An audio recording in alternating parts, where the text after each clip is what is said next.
Selamat datang di kampus Universitas Muhammadiyah Riau, UMRI, berlokasi strategis di jantung kota Pekanbaru. UMRI saat ini telah terakreditasi B dan memiliki 8 fakultas dengan 26 program studi. Memasuki kawasan kampus utama yang berada di Jalan Tuanku Tambusai Ujung Pekanbaru. Gedung Rektorat UMRI bernama Gedung Kiai Haji Ahmad Dahlan. Pelayanan Sivitas Akademika berpusat di gedung ini.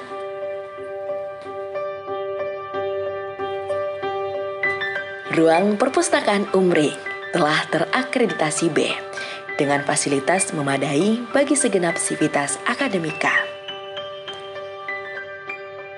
Di samping gedung rektorat, kita akan sampai di depan Masjid UMRI bernama Masjid Baitul Hikmah yang merupakan salah satu pusat kegiatan keislaman di lingkungan kampus. Hingga saat ini, kegiatan offline di Masjid Baitul Hikmah masih dibatasi lantaran penyebaran COVID-19 yang masih tinggi. Gedung Sultan Mansur. Di dalam gedung ini terdapat ruang kelas, laboratorium, dan ruang administrasi. UMRI tengah berfokus pada peningkatan sistem terintegrasi untuk mendukung semua pelayanan akademik maupun non-akademik, serta kegiatan belajar mengajar khususnya di masa pandemi COVID-19. Adapun beberapa sistem pelayanan akademik dan non-akademik seperti Smart UMRI, Sistem Manajemen Administrasi Terpadu, memiliki kemampuan untuk mendukung fungsi akademik, keuangan, kepegawaian, aset dan inventaris, keperpustakaan, monitoring dan evaluasi. Assalamualaikum warahmatullahi wabarakatuh. Perkenalkan, nama saya Maylin Elizabeth Ninggolan dengan nomor induk mahasiswa 210304032 dari kelas 5 MGT 1 regular B. Baik yang terhormat kepada Bapak Iqbal Ahmad SEMM selaku dosen pengampu mata kuliah komunikasi bisnis digital. Baik, yang pertama kita akan mempelajari definisi dari komunikasi bisnis itu sendiri. Membangun sebuah keterampilan presentasi bisnis yang efektif adalah sebuah kunci untuk mencapai kesuksesan kita di dalam melakukan presentasi bisnis. Komunikasi yang baik dan menggunakan visual yang tepat dapat mempengaruhi keberhasilan kita di dalam melakukan presentasi.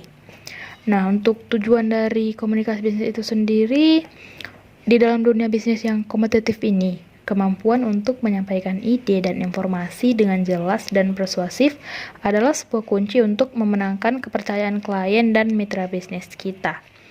Jika kita menyampaikan informasi dengan jelas dan persuasif, maka mereka akan lebih mudah untuk mengerti ketimbang kita menyampaikannya secara tidak jelas dan terbata-bata atau berbicara terlalu cepat.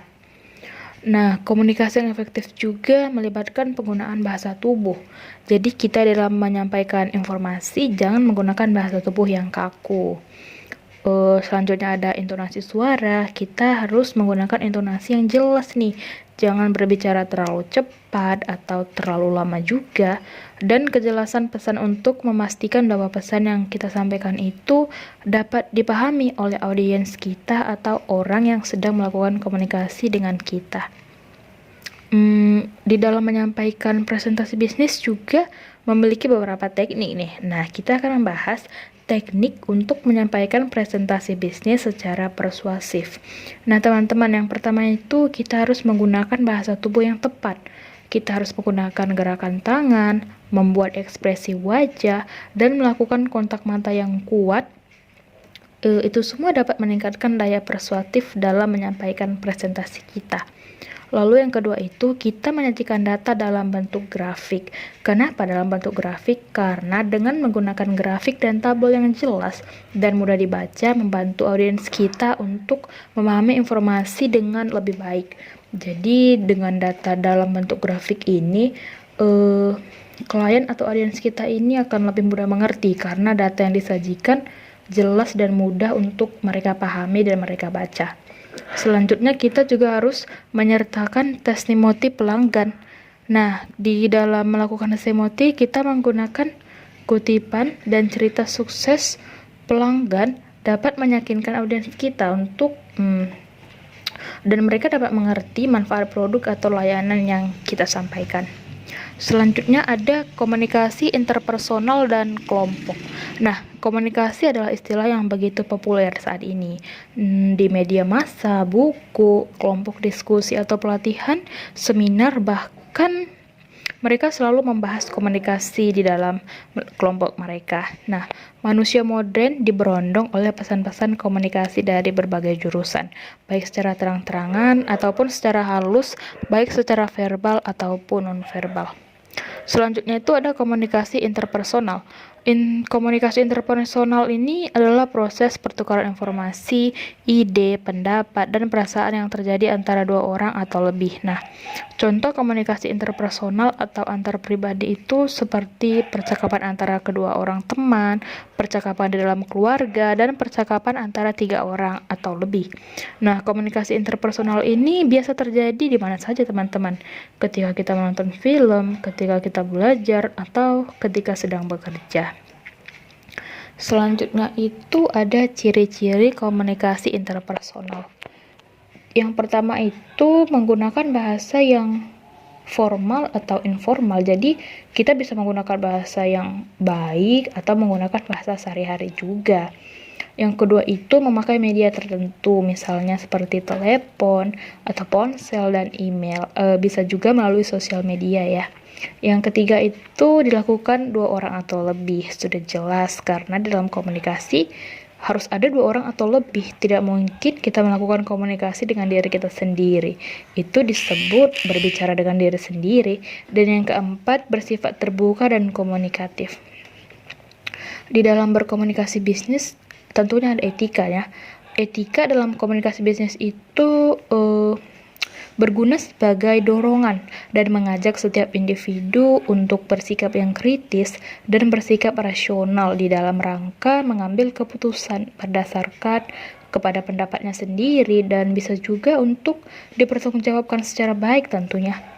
Etika juga mampu memberikan pengarahan kepada masyarakat guna berkembang menjadi sebuah masyarakat yang teratur, tertib, dan juga damai, serta sejahtera dengan mematuhi seperangkat norma yang berguna sebagai bentuk terwujudnya kesejahteraan sosial dan ketertiban. Itulah kenapa etika dalam komunikasi bisnis itu sangat penting untuk kita pahami. Kita tidak boleh asal-asal bicara dalam berkomunikasi. Tentunya ketika kita berbicara secara tidak jelas, komunikasi tidak akan berjalan secara lancar tentunya. Selanjutnya itu ada etik dan etis. Nah, istilah-istilah yang berhubungan dengan etika adalah etik, etis, dan juga norma. Kita akan bahas satu persatu. Yang baik, etika itu adalah ilmu akhlak yang membahas pola-pola atau aturan tentang nilai-nilai kesusilaan. Nilai-nilai kesusilaan ini tidak bisa lepas dari istilah etik, etis, dan norma. Nah, tindakan untuk melakukan etika disebut sebagai tindakan etik dan sifat tentang pelaksanaan etik tersebut, teman-teman, sering diberi istilah dengan menyebutnya bahwa tindakan etik ini bersifat etis. Tentunya ada faktor-faktor yang mempengaruhi pembentukan etika. Etika itu sendiri ditentukan oleh faktor internal dan faktor eksternal. Kita akan membahas faktor internalnya dulu, yaitu keadaan dari manusia itu sendiri yang meliputi kognitif atau pemahaman ajaran agama dan kecerdasan. Lalu ada latar belakang afektif atau motivasi, minat, sikap, konsep diri, dan kemandirian. Dan yang kedua ada faktor eksternal nih. Faktor eksternal itu merupakan keadaan yang berasal dari luar diri manusia, yang meliputi pendidikannya, di lingkungan keluarganya seperti apa, pendidikan di sekolahnya seperti apa, dan di lingkungan masyarakat. Salah satu aspek yang turut memberikan saham dalam terbentuknya sikap dan perilaku manusia adalah faktor lingkungannya. Itulah kenapa sangat penting bagi kita untuk memilih lingkungan yang tidak toksik, teman-teman. Karena itu akan mempengaruhi kita di dalam melakukan komunikasi. Ketika kita bergaul dan ada di lingkungan yang baik atau di lingkungan yang tidak toksik, maka kita akan berbicara seperti seseorang yang berpendidikan, tentunya berbeda dengan mereka-mereka yang tinggal di lingkungan yang toksik. Itu akan sangat mempengaruhi bagaimana cara mereka berkomunikasi. Baik, mungkin sekian yang dapat saya sampaikan pada kesempatan kali ini. Saya juga mengharapkan kritik dan saran dari teman-teman tentunya, karena video yang saya sampaikan ini semoga bermanfaat ya bagi teman-teman. Mungkin sekian dapat saya sampaikan pada kesempatan kali ini. Terima kasih.